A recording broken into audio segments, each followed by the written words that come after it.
And this impeachment trial is expected to be short. Without those 17 Republicans choosing to convict, it may ultimately lead to the second acquittal of former President Trump. And Christina Laurie explains what's still unknown, especially in states like Wisconsin. The lasting impact this week will have on politics moving forward.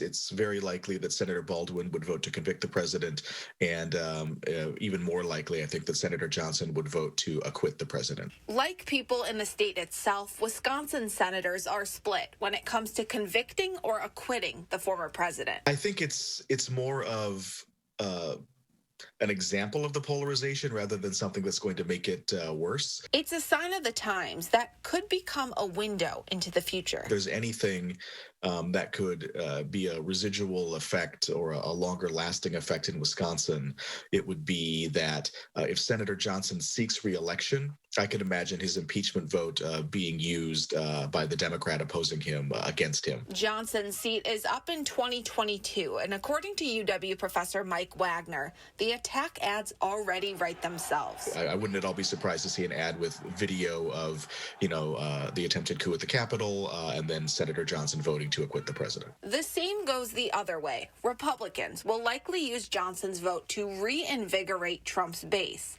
but Johnson's vote could also divide his party. Wagner believes that throughout the trial, some Republicans with presidential aspirations will take the unpopular party position right now, favoring conviction, as a gamble. That will become the popular position in the future. But that's a gamble, and who knows if risk-averse politicians would take that. Risk-taking has paid off in the past. For example, in 2003, when the Senate was voting on whether or not to give George W. Bush the authority to pursue military action in Iraq, many Democratic senators with presidential aspirations of their own voted in favor of that, reasoning that at the time George Bush's approval rating was high and they themselves didn't want to look weak on defense. Now, then State Senator Barack Obama was vocal against that, and then he used that position to differentiate himself from the field of candidates running